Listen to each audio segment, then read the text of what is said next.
Hello and welcome to DU Simplified, your only spot for simple learning।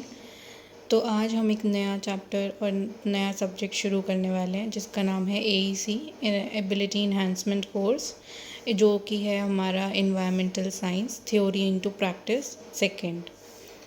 इसमें unit 5 हमारा first unit है, क्योंकि इससे पहले के यूनिट्स आपने अपने फर्स्ट ईयर में कंप्लीट कर लिए होंगे। तो जो हमारी यूनिट 5 है उसका नाम है global environmental issues and policies. इसका सिलेबस देख लेते हैं पहले इस यूनिट का, क्योंकि सिलेबस को पता करना बहुत इम्पॉर्टेंट होता है किसी भी यूनिट को कवर करने से पहले। जो फर्स्ट सब टॉपिक है वो है causes of climate change, global warming, ozone layer depletion and acid rain. तो ये चार चीज़ें हमें पढ़नी है इसमें कि इनके क्या क्या कॉजेज़ थे। पहला है क्लाइमेट चेंज, फिर ग्लोबल वार्मिंग, फिर ओजोन लेयर डिप्लीशन, यानी कि ओजोन लेयर कैसे हमारा थोड़ा सा डिस्ट्रॉय हो रहा है, वो अफेक्ट हो रहा है, and the last one is acid rain. फिर उसके बाद इम्पैक्ट्स क्या क्या होते हैं हमारे ह्यूमन कम्युनिटीज़ के ऊपर, बायोडाइवर्सिटी के ऊपर, ग्लोबल इकोनॉमी के ऊपर और हमारे एग्रीकल्चर के ऊपर। देन हमारा नेक्स्ट टॉपिक आता है इंटरनेशनल एग्रीमेंट्स एंड प्रोग्राम्स, जिसके अंदर हम अलग अलग इंटरनेशनल एग्रीमेंट्स को पढ़ने वाले हैं या फिर प्रोग्राम्स को पढ़ने वाले हैं। तो इनके कुछ की पॉइंट्स दिए हुए हैं, जैसे अर्थ समिट पढ़ना है, UNFCCC पढ़ना है, मॉन्ट्रियल एंड क्योटो प्रोटोकॉल्स पढ़ने हैं, CBD पढ़ना है, Ramsar convention, the chemical weapons convention and UNEP। और भी बहुत सारे ऐसे सब टॉपिक्स हैं जो हम इसके अंदर कवर करने वाले हैं। उसके बाद आता है सस्टेनेबल डेवलपमेंट गोल्स, ठीक है, जो हमारे अलग अलग टाइप्स के गोल्स होते हैं वो हम इसमें पढ़ने वाले हैं। एंड स्पेसिफिकली हम देखने वाले हैं कि इंडिया का जो नेशनल एक्शन प्लान है क्लाइमेट चेंज के ऊपर वो क्या है और उसके क्या क्या मेजर मिशंस हैं। फिर लास्ट टॉपिक हमारा इस यूनिट से आता है डिफरेंट एक्ट्स, जो कि हमारे इन्वायरमेंटल लेजिस्लेशन बताता है इंडिया का, ठीक है, जैसे कि फॉर एग्जांपल वाटर एक्ट हो गया, air act, forest act, ETC। बहुत सारे एक्ट्स ऐसे हमें पढ़ने हैं। सबसे पहले शुरू करते हैं हमारा पहला टॉपिक क्लाइमेट चेंज, कि उसके क्या क्या कॉजेज़ होते हैं। अब क्लाइमेट चेंज का मतलब हमें पता चल रहा है कि कुछ ना कुछ चेंजेस आ रहे हैं हमारे वेदर कंडीशंस में। तो पहला पॉइंट जो है वो है ग्रीन हाउस गैस एमिशंस यानी कि निकलना। तो ग्रीन हाउस गैस कब निकलती हैं, कौन से सिचुएशंस होते हैं। तो सबसे पहले जो प्राइमरी सिचुएशन होती है जहाँ से हमारी ग्रीन हाउस गैसेस निकलती हैं वो होता है burning of fossil fuels. Fossil fuels के अंदर कौन कौन सी चीज़ें आती हैं, जैसे कोल, ऑयल या फिर गैस। दूसरा ये किससे होता है, इंडस्ट्रियल प्रोसेस की वजह से होता है। जो भी हमारे इंडस्ट्रियल मैन्युफैक्चरिंग होती है या फिर प्रोडक्शन होता है उसमें से भी ग्रीन हाउस गैसेज निकलती हैं। एंड उसके बाद आता है डिफॉरेस्टेशन होता है जब हम ट्रीज़ को बहुत लार्ज स्केल पर कट करते हैं हमारे फॉरेस्ट से। उसके बाद ये हमारा जो एटमॉस्फेरिक कार्बन डाइऑक्साइड और मीथेन का जो क्वांटिटी होता है, जो लेवल्स होता है, उनको इंक्रीज़ कर देता है। और ये जो कार्बन डाइऑक्साइड और मीथेन है जिसको हम CO2 और CH4 भी बोलते हैं, यही हमारी ग्रीन हाउस गैसेज होती हैं। और भी काफ़ी ग्रीन हाउस गैसेज होती हैं, यहाँ पर हमने सिर्फ 2 का एग्जाम्पल लिया है। तो ये जब कार्बन डाइऑक्साइड और मीथेन का लेवल जब हमारे एटमॉस्फेयर में इंक्रीज़ हो जाता है तो उस वजह से हमारे क्लाइमेट में चेंजेस आते हैं। सेकेंड पॉइंट जो हम पढ़ने वाले हैं वो है लैंड यूज़ चेंजेस, यानी कि पहले लैंड को किस तरह यूज़ किया जाता था और अब लैंड को किस तरह यूज़ किया जाता है। For example urbanization and agriculture lead to changes in land surface. जो अर्बनाइजेशन होता है यानी कि शहरों का जो बसना होता है या फिर डेवलपमेंट होता है into urban areas rather than rural areas, उनको हम बोलते हैं अर्बनाइजेशन। तो जो अर्बनाइजेशन है और एग्रीकल्चरल है वो हमारा चेंजेस लेके आता है लैंड के किस तरह यूज़ हम कर रहे हैं उसमें। सबसे पहले जो हीट रिटेंशन होता है और ग्रीन हाउस गैस एमिशंस होता है, ये इसका मेजर रीज़न बन जाता है, ठीक है। जैसे land use changes, for example पहले हम बहुत ज़्यादा लेवल पे एग्रीकल्चर करते थे, हमारे पास विलेजेस बहुत ज़्यादा होते थे। बट अब क्या हो रहा है, ये एग्रीकल्चर तो इंक्रीज़ हो रहा है, पेस्टिसाइड्स इंक्रीज़ हो रहे हैं, फर्टिलाइज़र्स हो रहे हैं बहुत ज़्यादा यूज़, तो उसकी वजह से जो हमारा हीट है वो बहुत ज़्यादा निकल रहा है एंड हमारे ग्रीन हाउस गैस एमिशंस भी बहुत ज़्यादा हो रहे हैं। तो यही लैंड यूज़ चेंजेस की वजह से हमारा क्लाइमेट चेंज भी हो रहा है। उसके बाद थर्ड पॉइंट आता है इंडस्ट्रियल एक्टिविटी। इंडस्ट्रियल एक्टिविटी में क्या क्या आता है, प्रोडक्शन और प्रोसेसेस, जिसकी वजह से हमारा जो बहुत बड़ा अमाउंट होता है ग्रीन हाउस गैसेस का वो निकलता है, यानी कि एटमॉस्फेयर में आता है। सेकेंड पॉइंट आता है ग्लोबल वार्मिंग। ग्लोबल वार्मिंग के क्या कॉजेज़ होते हैं जिसकी वजह से ग्लोबल वार्मिंग होती है। ग्लोबल वार्मिंग होता क्या है, जब हमारा इंक्रीज़ हो जाता है ग्रीन हाउस गैसेस के लेवल्स में बहुत ज़्यादा, तब हम उसको एक नाम देते हैं जिसको हम बोलते हैं ग्लोबल वार्मिंग। जो अक्यूमुलेशन हो जाता है, अक्यूमुलेशन यानी कि इकट्ठा हो जाना, तो जब हमारा जो ग्रीन हाउस गैसेस हैं वो इकट्ठे हो जाते हैं तो हमारा CO2, CH4 और N2O ट्रैप हो जाता है हीट में, और वो हमारे एटमॉस्फेयर में परमानेंटली स्टेबली रुक जाता है, वो नहीं निकल पाता है वहाँ से। उसके बाद हमारा नेक्स्ट टॉपिक आता है डिफॉरेस्टेशन। डिफॉरेस्टेशन कैसे हमारा ग्लोबल वार्मिंग को लीड करता है। ये जो डिफॉरेस्टेशन है ये नंबर ऑफ़ ट्रीज़ को रिड्यूस कर देता है, क्योंकि डिफॉरेस्टेशन का मतलब ही होता है हमारा लार्ज स्केल पर फॉरेस्ट का कटिंग होना, ट्रीज़ का कट होना। जो नंबर ऑफ़ ट्रीज़ है उसके रिड्यूस होने की वजह से जो हम CO2 जो हमारा ट्रीज़ अब्जॉर्ब करते हैं वो अब्जॉर्ब नहीं कर पाते हैं, जिसकी वजह से CO2 का एटमॉस्फेरिक कंसंट्रेशन बहुत ज़्यादा हो जाता है, यानी कि CO2 के जो एटमॉस्फेयर में लेवल्स हैं वो इंक्रीज़ हो जाते हैं। उसके बाद थर्ड पॉइंट आता है एग्रीकल्चरल प्रैक्टिसेस, यानी कि कौन से ऐसे चेंजेस आए हैं एग्रीकल्चरल के प्रैक्टिसेस में जिसकी वजह से हमारा ग्लोबल वार्मिंग होता है। पहला प्रैक्टिसेस जैसे राइस कल्टीवेशन होता है। उसके बाद life stock farming. Life stock में क्या आता है, लाइफ स्टॉक में आता है हमारा जो भी हम डोमेस्टिक एनिमल्स होते हैं, जब हम उनके लिए फार्मिंग करते हैं, उनके चारे के लिए फार्मिंग करते हैं, वो हमारा लाइफ स्टॉक फार्मिंग होता है। वो सब कंट्रीब्यूट करता है मीथेन और नाइट्रस ऑक्साइड के एमिशंस में। मीथेन हमारा CH4 हमने पीछे भी पढ़ा था जहाँ पर हमने ग्रीन हाउस गैस एमिशंस की बात करी थी, एंड नाइट्रस ऑक्साइड भी हमारा एक ग्रीन हाउस गैस है जिसकी वजह से ग्लोबल वार्मिंग होता है। उसके बाद जो दूसरा टॉपिक आता है वो आता है ओजोन लेयर डिप्लेशन, कि ओजोन लेयर हमारा कैसे डिप्लेट हो रहा है, कैसे हमारा रिड्यूस हो रहा है, उसके क्या क्या कॉजेज़ हैं। पहला इंपॉर्टेंट कॉज है क्लोरोफ्लोरोकार्बन्स, जिनको हम CFCs भी बोलते हैं। अब ये क्लोरोफ्लोरोकार्बन्स क्या करते हैं, ये एमिशंस करते हैं रेफ्रिजरेटर्स से, एरोसोल स्प्रेस से, और जो हमारा फोम ब्लोइंग एजेंट्स होते हैं वो सारी चीज़ों से हमारा एमिशंस होता है CFCs का, जो ब्रेक डाउन कर देते हैं एटमॉस्फेयर में जाकर ओजोन के मॉलिक्यूल्स को। और अब ओजोन के मॉलिक्यूल्स प्रेजेंट कहाँ पर होते हैं, स्ट्रेटोस्फेयर में। तो ये CFCs जो हैं ये ट्रोपोस्फेयर में हमें कुछ अफेक्ट नहीं करते हैं, बट ये अल्टीमेटली स्ट्रेटोस्फेयर में जाके स्ट्रक हो जाते हैं और वहाँ पर ये ब्रेक डाउन कर देते हैं ओजोन के मॉलिक्यूल्स को। उसके बाद हमारा सेकंड पॉइंट आता है हैलोन्स एंड अदर केमिकल्स। अब हैलोन्स क्या होते हैं, हैलोन्स ऐसे सब्सटेंसेस, ऐसे कंपाउंड्स होते हैं जो हम यूज़ करते हैं फायर एक्सटिंग्विशर्स में डालने के लिए, जिससे हम अपनी आग बुझाते हैं, या फिर सॉल्वेंट्स में यूज़ करते हैं। तो ये सारी चीज़ें भी जब हमारे एटमॉस्फेयर में रिलीज़ होती हैं, जब हम इनको यूज़ करते हैं, तो ये हमारे ओजोन को जाकर ब्रेक डाउन कर देते हैं, ओजोन को मॉलिक्यूल को तोड़ देते हैं, जिसकी वजह से हमारा जो ओजोन लेयर है वो ब्रेक डाउन होना शुरू हो जाता है, उसकी लेंथ थिन होनी शुरू हो जाती है। उसके बाद थर्ड पॉइंट आता है नेचुरल फैक्टर्स। नेचुरल फैक्टर्स में क्या क्या चीज़ें आती हैं जो ग्लोबल वार्मिंग को अफेक्ट करती हैं।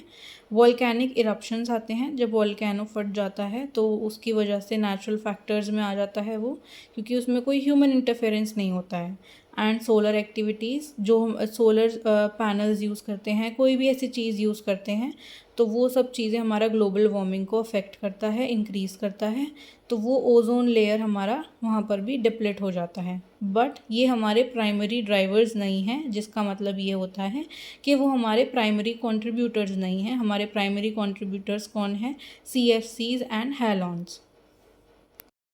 हमारा अगला टॉपिक है एसिड रेन। एसिड रेन में क्या होता है, इसके कॉजेज़ क्या क्या होते हैं। जब हमारे रेन के वाटर में हमारा एसिड का कॉन्सेंट्रेशन ज़्यादा हो जाता है तो उस वाली रेन को हम एसिड रेन बोलते हैं। अब इसके कॉजेज़ क्या होते हैं, sulphur dioxide SO2 and nitrogen oxides NO। इन दोनों सब्सटेंसेस की वजह से हमारा एसिड रेन होता है। ये हमारे जो एमिशंस होते हैं सल्फ़र डाइऑक्साइड और नाइट्रोजन ऑक्साइड्स के, ये हमारे बर्निंग फॉसिल फ्यूल्स की वजह से होते हैं एमिशंस। अब ये वाले जो एलिमेंट्स हैं ये मेनली कहाँ पर बर्निंग होती है, जब पावर प्लांट्स में और व्हीकल्स में बर्निंग होती है, वहाँ से इनका एमिशंस होता है। ये कंपाउंड्स रिएक्ट करते हैं वाटर वेपर के साथ और हमारे एटमॉस्फेयर में सल्फ्यूरिक और नाइट्रिक एसिड्स फॉर्म करते हैं। ठीक है, ये वाले सल्फ़र डाइऑक्साइड और नाइट्रोजन ऑक्साइड्स दोनों ऐसे हमारे कंपाउंड्स हैं जो पानी के साथ रिएक्ट करते हैं और उसके साथ फिर हमारा सल्फ्यूरिक और नाइट्रिक एसिड बन जाता है। सेकेंड पॉइंट जो आता है वो है इंडस्ट्रियल एमिशंस। इंडस्ट्रियल एमिशंस में क्या होता है, जो भी हमारा प्रोडक्शन हो रहा है फैक्ट्रीज़ और इंडस्ट्रियल एरियाज़ में, वो कंट्रीब्यूट करता है, बहुत इम्पोर्टेंट फैक्टर होता है एसिड रेन का, क्योंकि वहाँ से हमारे बहुत अलग अलग टाइप के पोल्यूटेंट्स निकलते हैं जो कि बहुत सीवियर होते हैं एटमॉस्फेयर में आने के लिए। नेचुरल सोर्सेज हमारा थर्ड पॉइंट है जिसकी वजह से एसिड रेन होता है। अब नेचुरल सोर्सेज में जैसे हमने पीछे बात करा था कि ग्लोबल वार्मिंग के जो फैक्टर्स होते हैं, for example volcanoes and wild Fyers, यानी कि जब आपने सुना होगा न्यूज़ में काफ़ी बार आता है कि किसी फॉरेस्ट में आग लग गई है naturally due to heat and due to global warming, तो वो सब चीज़ें क्या करती हैं, हमारा बहुत सारे गैसेस का जो कॉन्सेंट्रेशन होता है, जो लेवल होता है, वो एटमॉस्फेयर में इंक्रीज़ कर देती हैं, जिसकी वजह से एसिड रेन हो जाता है। दो human activity is the principal cause. अब जैसे नेचुरल सोर्सेज को हम ब्लेम नहीं कर सकते हैं कि वो अल्टीमेट हमारा सोर्स होता है ऑफ एसिड रेन या फिर कोई भी ऐसे क्लाइमेट चेंज का, तो जो मेजर कॉजेज़ होते हैं वो ह्यूमन कंट्रीब्यूटर्स होते हैं। ये जो हमारे कंट्रीब्यूटर्स होते हैं ये बिल्कुल लेसर अमाउंट में होते हैं एंड बिल्कुल नेग्लिजिबल होते हैं। अब इसके बाद जो हमारा नेक्स्ट टॉपिक आता है वो आता है ह्यूमन कम्युनिटीज़ के ऊपर क्या क्या इम्पैक्ट्स होते हैं। अभी हमने फर्स्ट अपना जो पॉइंट था सिलेबस का वो कंप्लीट कर लिया है। ह्यूमन कम्युनिटीज़ के इम्पैक्ट्स क्या होते हैं, ये हमारा सेकेंड टॉपिक है। उसमें सबसे पहले आता है हेल्थ रिस्क। हेल्थ रिस्क में कैसे, जैसे इंक्रीज इंसिडेंस हमारे बहुत ज़्यादा हमें देखने को मिलते हैं जब हमें सांस लेने में दिक्कत होती है। फॉर एग्जांपल दिल्ली का ही केस सबसे इम्पॉर्टेंट है कि जब एयर पोल्यूशन के लेवल्स यहाँ पर बहुत इंक्रीज़ हो जाते हैं दिवाली के आसपास, तब यहाँ पर हमारे रेस्पिरेटरी प्रॉब्लम्स होना बहुत शुरू हो जाता है एल्डर्स में स्पेशली। जो हीट रिलेटेड इलनेस होती है, यानी कि गर्मियों में बहुत ज़्यादा एकदम से हीट वेव आना और बहुत टेम्परेचर राइज हो जाना, उसकी वजह से भी बहुत सारी प्रॉब्लम्स होती हैं, डिसीज़ होती हैं। उसके बाद आता है वेक्टर बॉर्न डिसीज़ेस, यानी कि कुछ ऐसे डिसीज़ेस जो हमारे स्पेसिफिकली किसी वेक्टर यानी कि डिसीज़ कैरिंग बॉडी की वजह से होता है। For example malaria and dengue. ये हमारे चेंजिंग क्लाइमेट्स में सबसे ज़्यादा होता है। अगर आप लोग नोटिस करोगे तो मलेरिया और डेंगू ऐसे फीवर्स हैं जो सबसे ज़्यादा हमारे क्लाइमेट चेंज के टाइम पर ऑब्जर्व होते हैं। उसके बाद सेकेंड पॉइंट आता है डिस्प्लेसमेंट एंड माइग्रेशन, लोगों का डिस्प्लेस कर जाना या उनका माइग्रेट कर जाना। एक्सट्रीम वेदर कंडीशंस में क्या होता है, फॉर एग्जांपल फ्लड्स हैं या ड्रॉट्स हैं, तो वो लोगों को फोर्स कर देते हैं कि वो डिस्प्लेस करें अपनी जगह से, दूसरी कम्युनिटीज़ में जाकर वो माइग्रेट करें, उनके साथ रहें और वहीं पर अपनी दोबारा से लाइवलीहुड को स्टार्ट करें, जो कि एक बहुत सोशल और इकोनॉमिक स्ट्रेस क्रिएट कर देता है। फॉर एग्जांपल अगर फ्लड या फिर ड्रॉट सिचुएशन है तो वहाँ का जो भी उनका लोगों का रहना था या जो भी उनकी लाइवलीहुड थी, जो भी उनका ऑक्यूपेशन था, सब उनका डिस्ट्रॉय हो जाता है एंड उनको फोर्सफुली कहीं और ट्रांसफ़र करना पड़ता है। तो ये भी हमारा एक इम्पॉर्टेंट फैक्टर है कि कैसे हमारे क्लाइमेट चेंज हमारे ह्यूमन कम्युनिटीज़ को अफेक्ट करते हैं। उसके बाद थर्ड पॉइंट आता है इंफ्रास्ट्रक्चर डैमेज। अब फॉर एग्जांपल फ्लड आया है या ड्रॉट आया है, ड्रॉट में तो चलो नहीं होता है इतना, एग्रीकल्चर को ज़्यादा नुकसान होता है ड्रॉट में, लेकिन फ्लड में हमारा इंफ्रास्ट्रक्चर भी हार्म होता है। जो सीवियर वेदर कंडीशंस होती हैं वो हमारे घर को डिस्ट्रॉय कर देती हैं, रोड्स को डिस्ट्रॉय कर देती हैं और हमारी जो एसेंशियल सर्विसेज होती हैं जैसे ट्रांसपोर्टेशन या फिर ट्रेडिंग, वो सब भी हमारा रुक जाता है, जिसकी वजह से हमारा रिपेयर कॉस्ट और सर्विस जो है वो रिड्यूस हो जाता है। रिपेयर कॉस्ट इंक्रीज़ होता है और सर्विसेज रिड्यूस हो जाती हैं। उसके बाद सेकेंड पॉइंट आता है बायोडाइवर्सिटी। अब बायोडाइवर्सिटी के क्या क्या इम्पैक्ट्स होते हैं, पहला आता है स्पीशीज़ एक्सटेंशन, कि क्लाइमेट चेंज की वजह से बहुत सारी ऐसी स्पीशीज़ होती हैं जो हमारी एक्सटेंट हो जाती हैं, कुछ एंडेंजर्ड में आ जाती हैं। तो बहुत सारी स्पीशीज़ को एक्सटेंशन फेस करना पड़ता है, क्योंकि एनवायरनमेंट इतनी जल्दी, इतने रैपिड लेवल पे चेंज होता है कि उनको खाना और उनका ब्रीडिंग ग्राउंड अच्छे से नहीं मिलता है।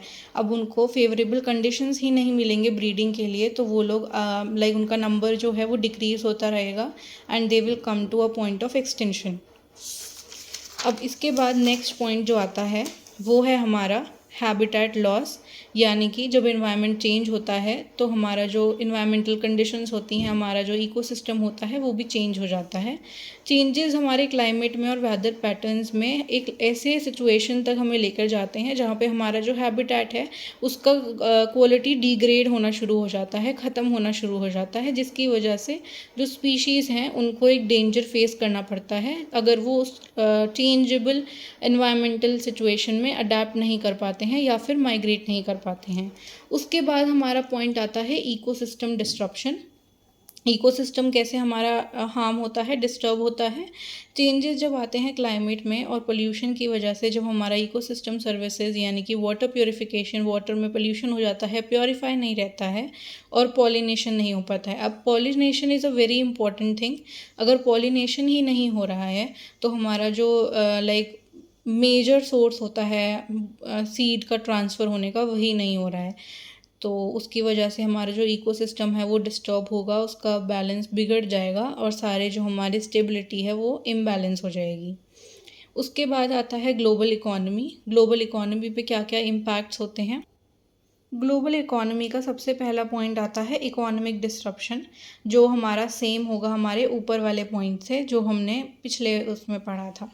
इकोनॉमिक डिस्ट्रप्शन में क्या आता है, नेचुरल डिसास्टर्स या फिर क्लाइमेट चेंज की वजह से हमारा जो सप्लाई चेन्स होता है वो रुक जाता है, क्योंकि अगर ट्रांसपोर्टेशन ही नहीं होगा, ट्रेडिंग नहीं होगा, अच्छे से इकोनॉमिक बैलेंस नहीं है, स्टेबिलिटी नहीं है, पॉलिनेशन नहीं होगा, तो हमारी कोई भी चीज़ें ग्रो नहीं करेंगी, हमारे पास अच्छा यील्ड नहीं होगा, सरप्लस नहीं होगा जो हमें सप्लाई चेन्स में हमें सप्लाई करना होता है, जिसकी वजह से हमारा इंफ्रास्ट्रक्चर भी डैमेज हो जाएगा और बहुत ज़्यादा हमें रिकवरी एफ़र्ट्स लगाने पड़ेंगे जो हमारे लिए कॉस्टली भी होंगे।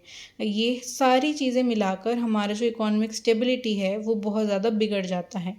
उसके बाद सेकंड पॉइंट आता है एग्रीकल्चरल प्रोडक्टिविटी। अब एग्रीकल्चरल प्रोडक्टिविटी कैसे कम हो जाती है, जो हमारा स्टेपल क्रॉप्स होता है, स्टेपल यानी कि जो बहुत बेसिक सा हमारा होता है, जो सबसे ज़्यादा खाया पिया जाता है एक पर्टिकुलर रीजन में, वही जब उसकी क्वालिटी और उसकी क्वांटिटी रिड्यूस हो जाएगी तो वहाँ पर फूड स्कार्सिटी हो जाता है, यानी कि फूड का कम हो जाना हो जाता है और हायर प्राइजेस और फूड इनसिक्योरिटी हमें देखने को मिलती है। फूड इनसिक्योरिटी का मतलब क्या है कि जब खाना ही नहीं होगा तो कुछ लोगों के पास खाना होगा ही नहीं ड्यू टू उनके हायर प्राइजेज़। अगर प्राइस बढ़ जाएगा तो जो अमीर है वो ले सकता है, जो वेल टू डू है वो ले सकता है, लेकिन what about the people who are below poverty line, उसके लिए उनके लिए फूड इनसिक्योरिटी हो जाती है। ठीक है, इसके बाद हमारा थर्ड पॉइंट आता है insurance and risk management.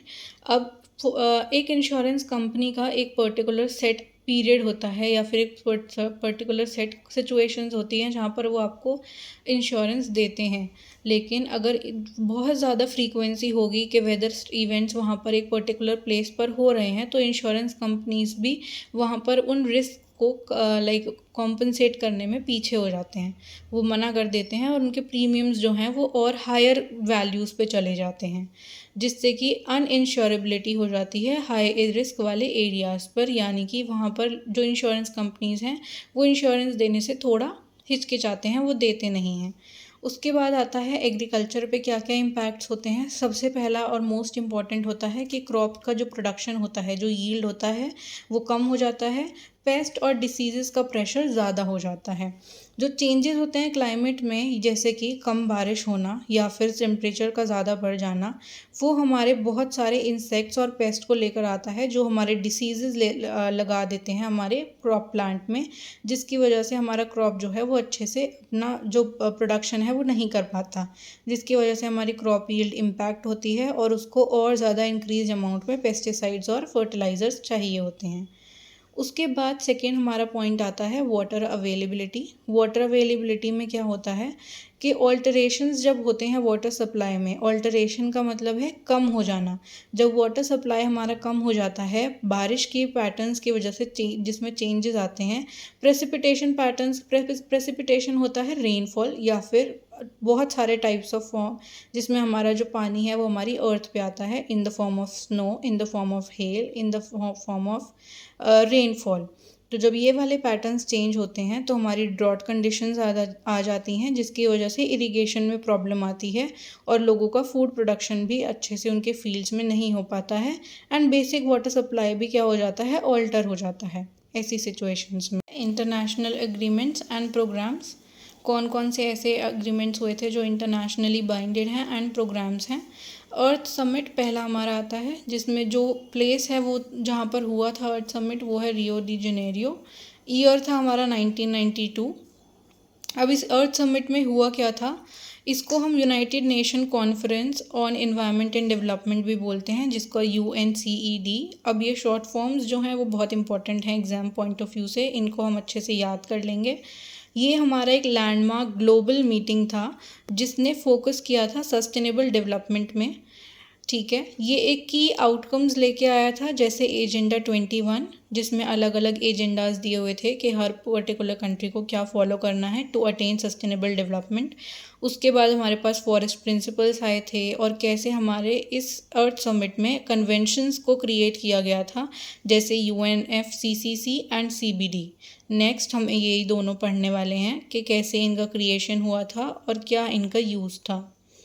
Second हमारा आता है United Nations framework convention on climate change, जिसको हम UNFCCC भी बोलते हैं।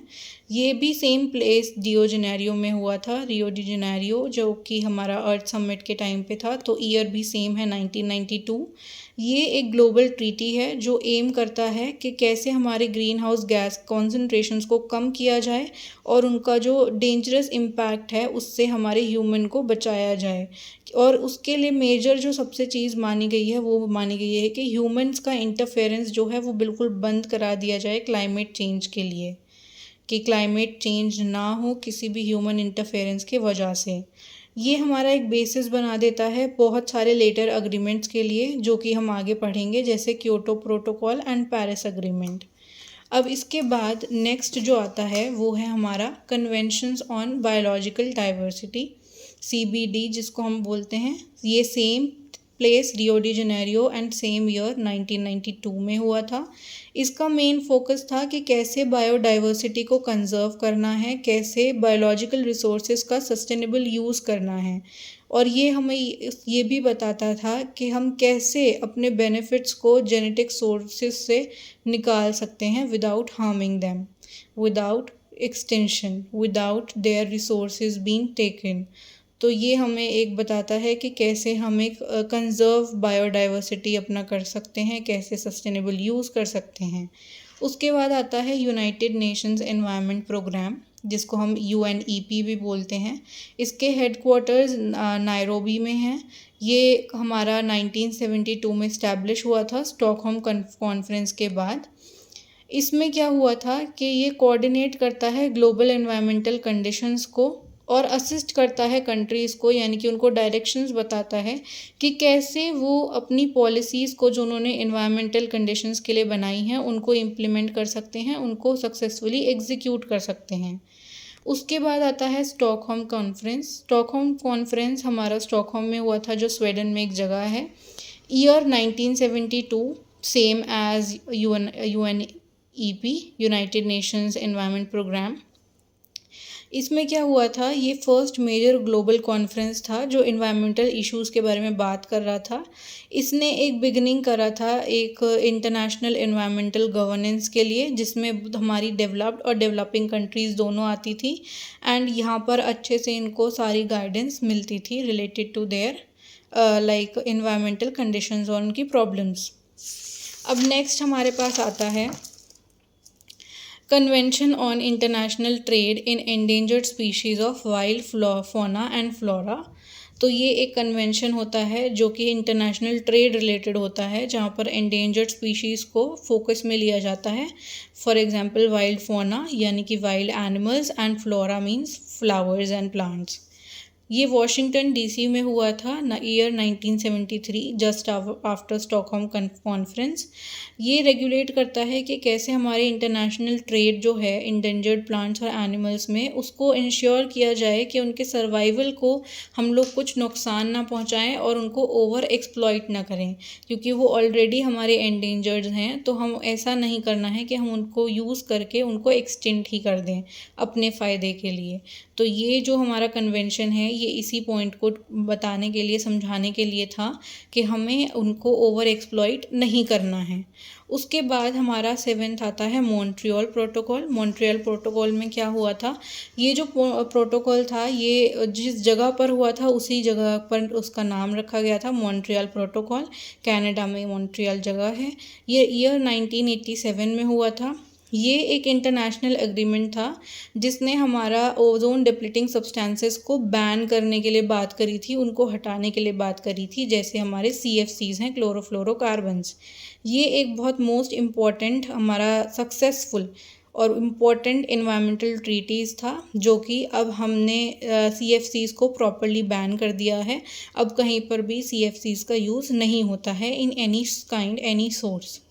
उसके बाद आता है क्योटो प्रोटोकॉल। क्योटो प्रोटोकॉल भी सेम उसकी जहाँ पर वो हुआ था उसी के नाम पर इस प्रोटोकॉल का नाम रखा गया। जापान में जगह है क्योटो। ईयर 1997। ये जो क्योटो प्रोटोकॉल है एक लीगली बाइंडिंग एक्सटेंशन है, यानी कि लीगल फ्रेमवर्क है जो कंट्रीज़ को बांध के रखता है कि वो अपना जो ग्रीन हाउस गैस एमिशंस हैं उसको रिड्यूस करें।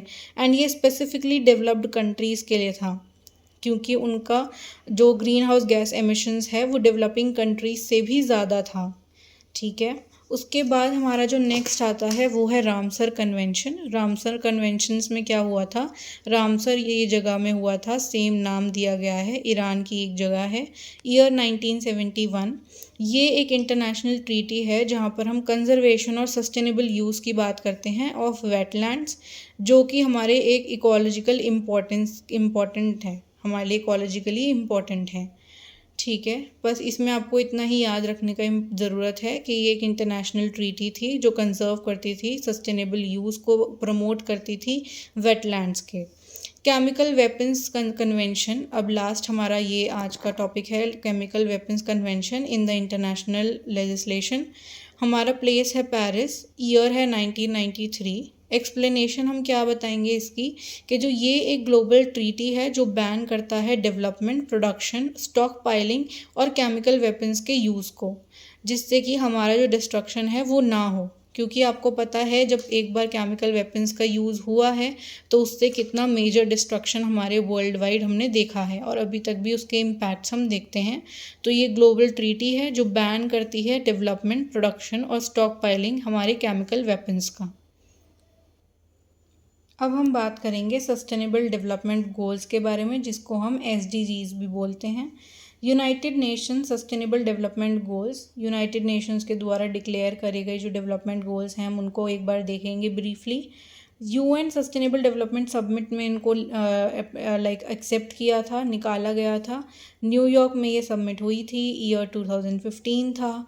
जो SDGs हैं वो एक सेट है 17 ग्लोबल गोल्स का, ग्लोबल यानी कि सबको ग्लोबली उनको फॉलो करना है, जो कि हमें एक सस्टेनेबल डेवलपमेंट हम अचीव कर सकें 2030 तक, वो हमें एक अश्योरेंस देते हैं।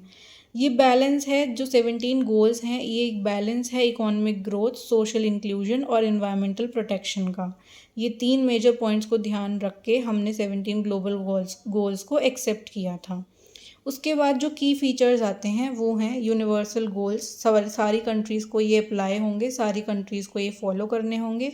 उसके बाद एक इंटीग्रेटेड अप्रोच है हमारी, जिसमें हम पॉवर्टी, इन्वायरमेंट और डेवलपमेंट को साथ में लेके हमने इन सारे गोल्स को बनाया है। उसके बाद हम एक इम्पॉर्टेंट चीज़ है कि MDGs जो थे हमारे मिलेनियम डेवलपमेंट गोल्स, जो कि 8 गोल्स थे, उनके बाद उनका सक्सेसर है हमारे ये SDGs। ये स्ट्रॉन्ग फोकस करता है क्लाइमेट पे, जो कि SDG 13 है, वाटर SDG 6 है, और इकोसिस्टम हमारा SDG 14 एंड 15 है। ये इम्पोर्टेंट है, ये आपको पता होना चाहिए कि क्लाइमेट के लिए SDG 13, वाटर के लिए SDG 6, इकोसिस्टम के लिए SDG 14 एंड 15। उसके बाद आता है हमारा अगला टॉपिक, जो है national action plan on climate change. ये बेसिकली इंडिया के लिए है। ये लॉन्च हुआ था 2008 में by government of India. NAPCC यानी कि national action plan on climate change, ये इंडिया की एक कोर स्ट्रैटेजी है कि कैसे हम क्लाइमेट चेंज को फाइट कर सकते हैं, कैसे उनको इम्प्रूव कर सकते हैं अपने डेवलपमेंट को ध्यान में रखते हुए। ये हमारा क्लाइमेट कंसर्न्स के साथ साथ इकोनॉमिक प्लानिंग भी देखता है, फोकस करता है दोनों पर, मिटिगेशन और अडेप्टेशन पे।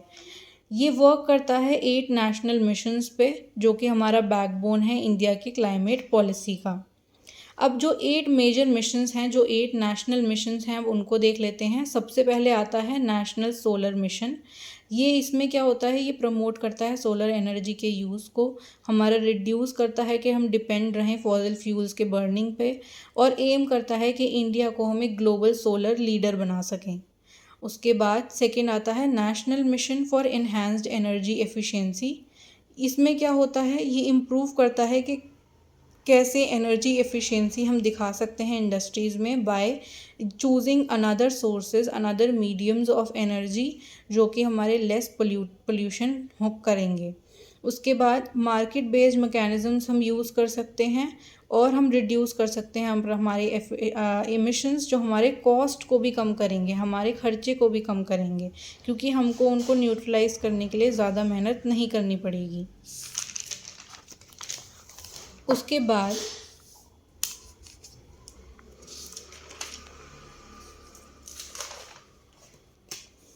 बाद थर्ड मिशन आता है national mission on sustainable habitat. इसमें हम क्या फोकस करते हैं, अर्बन प्लानिंग के ऊपर फोकस करते हैं। फिर उसके बाद हम प्रमोट करते हैं ग्रीन बिल्डिंग्स को, वेस्ट मैनेजमेंट को, और पब्लिक ट्रांसपोर्ट के यूज़ को।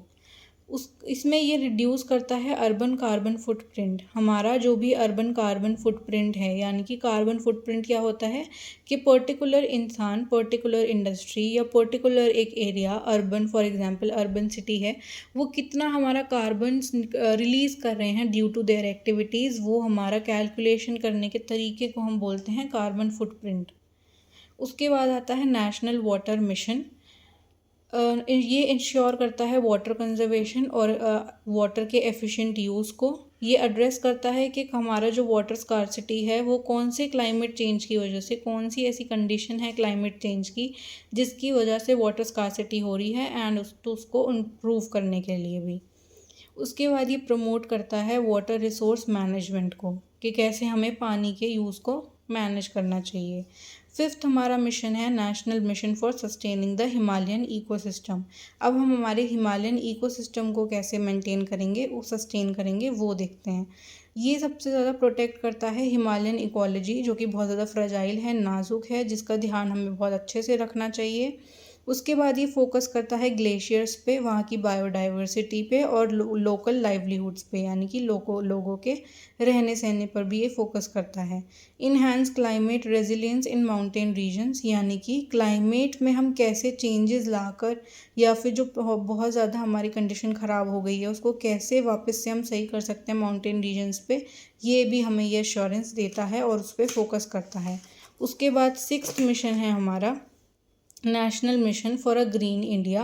ग्रीन इंडिया सेफर इंडिया, यानी कि हमारा ये इंक्रीज़ करता है फॉरेस्ट कवर को, यानी कि जो डिफॉरेस्टेशन की वजह से हमारा फॉरेस्ट एरिया कम हो गया है उसको दोबारा से इंक्रीज़ करने के लिए। कार्बन सिंक्स को इन्हांस करता है, यानी कि कार्बन एमिशंस को कम करने के लिए फॉरेस्ट लगाए जाते हैं, क्योंकि अगर फॉरेस्ट लगाएंगे तो हमारा कार्बन एमिशंस कम हो जाएगा, फॉरेस्ट अब्जॉर्ब कर लेंगे जितना भी एक्सेस का कार्बन डाइऑक्साइड होगा। उसके बाद ये प्रमोट करता है बायोडाइवर्सिटी कंजर्वेशन। सेवेंथ पॉइंट आता है national mission for sustainable agriculture, कि कैसे हमारा सस्टेनेबल एग्रीकल्चर होना चाहिए। ये प्रमोट करता है क्लाइमेट रेजिलिएंट फार्मिंग, यानी कि क्लाइमेट की वजह से हम अपना फार्मिंग को चेंज ना करें या फिर ज़्यादा पेस्टिसाइड्स या फर्टिलाइज़र्स यूज़ ना करें, ये इसके ऊपर फोकस करता है सॉइल हेल्थ के लिए, वाटर के क्या क्वांटिटी है, कितना एफिशिएंट है और कैसा वहाँ का क्रॉप अडेप्टेशन है, यानी कि कौन से पर्टिकुलर एरिया में हम कौन सी क्रॉप उगा सकते हैं। ये फूड सिक्योरिटी भी इंश्योर करता है, क्योंकि अगर सस्टेनेबल एग्रीकल्चर होगा तो हमारा खाना पीना भी अच्छा होगा, लेस फर्टिलाइज़र्स और लेस पेस्टिसाइड्स वाला होगा, जो कि मोर ऑर्गेनिक होगा। उसके बाद लास्ट मिशन है national mission of strategic knowledge for climate change. ये हमारा रिसर्च और नॉलेज सिस्टम को बिल्ड करने के लिए प्रमोट किया जाता है कि अगर लोगों को नॉलेज होगी तो वो खुद ही ध्यान रखेंगे सारी चीज़ों का, एंड हमें ज़्यादा मेहनत नहीं करनी पड़ेगी कुछ ही लोगों को। अगर सबको नॉलेज होगी तो सब अच्छे से यूज़ करेंगे सारी चीज़ों का। ये स्ट्रेंथ देता है हमारे क्लाइमेट साइंस और टेक्नोलॉजी को कि वो अपने आप को इम्प्रूव कर सकें और न्यू ब्रांचेज उनके खुल सकें और ज़्यादा लोगों तक ज़्यादा नॉलेज पहुँचाई जा सके। सपोर्ट करता है पॉलिसी मेकिंग को। अब आता है इस यूनिट का लास्ट टॉपिक, जो है एनवायरमेंटल लेजिस्लेशन इन इंडिया, कि इंडिया में इन्वायरमेंट रिलेटेड कौन कौन से एक्ट्स आए हैं, कौन कौन सी पॉलिसीज़ आई हैं। सबसे पहला है वाइल्ड लाइफ प्रोटेक्शन एक्ट, जो कि 1972 में आया था। इसका एम था कि ये प्रोटेक्शन प्रोवाइड करेगा वाइल्ड एनिमल्स, बर्ड्स और प्लांट्स को। ये उन ऐसे अलग अलग एरियाज़ इसने इस्टेब्लिश करे थे जिनको हम अब बोलते हैं नेशनल पार्क्स या फिर वाइल्ड लाइफ सेंचुरीज़, जहाँ पर आप घूमने भी जा सकते हो with a certain restriction and rules. यहाँ पर किसी भी एनिमल और बर्ड या फिर किसी भी चीज़ को आप हार्म नहीं कर सकते हो, यूज़ नहीं कर सकते हो। ये एरियाज़ ऐसे होते हैं जहाँ पर आपको सर्टेन स्पीशीज़ की हंटिंग भी मना होती है और यहाँ पर ट्रेड भी वाइल्ड लाइफ का अच्छे से सिस्टमैटिकली ही होता है विदाउट एनी करप्शन। उसके बाद जो यहाँ पर नोटिस सारी चीज़ों का ध्यान रखते हैं, नोट करते हैं, वो कौन होता है, national board for wild life होता है, जिसको हम बोलते हैं NBWL। सेकेंड आता है water prevention and control of pollution act, जो कि 1974 में आया था। बेसिकली ये हमारा वाटर एक्ट है। ये फ्रेमवर्क हमें प्रिवेंट करता है और हमें कंट्रोल करने की तरीके बताता है वाटर पोल्यूशन के। ये इस्टेब्लिश करते हैं central and state pollution control boards, और वाटर की क्वालिटी को मॉनिटर भी करते हैं, ठीक है, ध्यान भी रखते हैं। सेंट्रल जो बोर्ड है हमारा, सेंट्रल बोर्ड वो क्या करता है कि सेंट्रल लेवल पे चीज़ों को नोटिस में रखता है कि कौन से स्टेट में ज़्यादा लाइक वाटर क्वालिटी कम है या वाटर पोल्यूशन ज़्यादा है, तो वहाँ पर मेनली फोकस करता है। स्टेट पोल्यूशन कंट्रोल बोर्ड क्या करता है, पर्टिकुलरली एक स्टेट को देखता है। उसके बाद regulate the discharge of pollutants, ये कौन सी इंडस्ट्री कौन सा पोल्यूटेंट कहाँ पर डिस्चार्ज कर रही है, कौन से रिवर में कर रही है, कितने अमाउंट में कर रही है, ये सारी चीज़ें भी देखी जाती हैं इस एक्ट के अंदर। उसके बाद हमारा जो थर्ड एक्ट है वो है फॉरेस्ट कंजर्वेशन एक्ट, 1980 में ये आया था। इसका मेन एम था कि कंजर्व करेगा फॉरेस्ट और रेगुलेट करेगा हमारे diversion of forest land and non forestry purposes. अब यहाँ पर फॉरेस्ट लैंड और नॉन फॉरेस्ट्री पर्पसेस का क्या मतलब है कि फॉरेस्ट लैंड जो होता है वहाँ पर आपको कल्टीवेशन करना या फिर डेवलपमेंट करना अलाउड नहीं होता है, तो ये फॉरेस्ट एक्ट के अंदर आता है। और नॉन फॉरेस्ट्री रीजन्स कौन से होते हैं कि जहाँ पर आप थोड़ा बहुत कल्टीवेशन या फिर डेवलपमेंट कर सकते हो, तो ये डाइवर्जन करता है, डिफ्रेंशिएट करता है दोनों लैंड्स के बीच में। यहाँ पर आपको एक प्रायर अप्रूवल चाहिए होता है सेंट्रल गवर्नमेंट से। अगर आपको किसी भी वजह से डिफॉरेस्टेशन एक्टिविटीज़ करनी है तो आपको वहाँ पर पहले अपना अप्रूवल दिखाना होगा। ये प्रोटेक्ट करता है इकोलॉजिकल बैलेंस को और बायोडाइवर्सिटी को, जो कि हमारे फॉरेस्ट एरियाज़ के अंदर होती हैं। उसके बाद फोर्थ एक्ट हमारा आता है air prevention and control of pollution act, जो कि हमारा बेसिकली होता है एयर एक्ट, जो 1981 में आया था। ये फोकस करता है कि कैसे हम कंट्रोल कर सकते हैं, प्रिवेंट कर सकते हैं एयर पोल्यूशन को, ठीक है। एयर क्वालिटी को चेक करता है, उसके लिए स्टैंडर्ड्स मेजर करता है, स्टैंडर्ड्स डिक्लेयर करता है, और कितना एमिशन हो रहा है डिफरेंट गैसेस का, ये भी कौन देखता है, एयर एक्ट के अंदर देखते हैं। ये जो हमारा CPCB है और SPCB है, ये मॉनिटर करते हैं और इन्फोर्स करते हैं डिफरेंट रूल्स, जिससे कि हमारा एयर पोल्यूशन कम हो सके। उसके बाद एनवायरनमेंट प्रोटेक्शन एक्ट 1986, हमारा एनवायरनमेंट प्रोटेक्ट करने के लिए एक्ट आया था, जो आया था ईयर 1986 में। ये एक कॉम्प्रिहेंसिव फ्रेमवर्क है एनवायरमेंटल प्रोटेक्शन के लिए और सस्टेनेबल डेवलपमेंट के लिए। सेंट्रल गवर्नमेंट जो है वो मेजर्स लेता है जिससे कि हम प्रोटेक्ट कर सकते हैं और अपने एनवायरनमेंट को इम्प्रूव कर सकते हैं। उसके बाद जो हमारा अगला पॉइंट आता है वो है कि यहाँ पर एक कॉन्सेप्ट इंट्रोड्यूस किया गया था एनवायरनमेंट प्रोटेक्शन एक्ट के अंदर, जिसको हम बोलते हैं एनवायरमेंटल इम्पैक्ट असेसमेंट, जिस शॉर्ट फॉर्म है EIA, जो कि प्रोजेक्ट्स के लिए निकाला जाता है। एक पर्टिकुलर असेसमेंट लिस्ट होता है कि आपको पहले ये असेसमेंट्स करने हैं, उसके बाद हमारा जो पर्टिकुलर एम होता है वो अचीव हो जाता है। लास्ट जो एक्ट हम पढ़ेंगे वो है scheduled tribes and other traditional forest dwellers recognition of forest rights act 2006, यानी कि बेसिकली ये हमारे ST के लिए होता है और बाकी के जो अदर ट्रेडिशनल फॉरेस्ट ड्वेलर्स होते हैं जो फॉरेस्ट में रहते हैं उनके लिए ये एक्ट है। इसमें क्या होता है, ये एम करता है कि उन सारे लोगों को रिकग्निशन मिले, उनको उनके राइट्स मिले जो फॉरेस्ट में रहते हैं, चाहे वो शेड्यूल्ड ट्राइब्स हैं या फिर कोई और ट्रेडिशनल लोग हैं। उसके बाद दूसरा पॉइंट है कि ये इंश्योर करता है कि उनको फॉरेस्ट रिसोर्सेज का एक्सेस मिले और उनको रिकॉग्नाइज किया जाए कि उनका रोल कितना इम्पोर्टेंट है in preserving and conservation of our forest life. उसके बाद थर्ड पॉइंट आता है कि ये राइट्स को भी प्रोटेक्ट करता है इन लोगों के या कम्युनिटी के जो कि उनके ट्रेडिशनल लैंड्स के ऊपर उनको प्रोवाइडेड होते हैं, कि कोई भी जाकर उनसे उनके राइट्स नहीं ले सकता, उनसे उनकी लैंड नहीं ले सकता।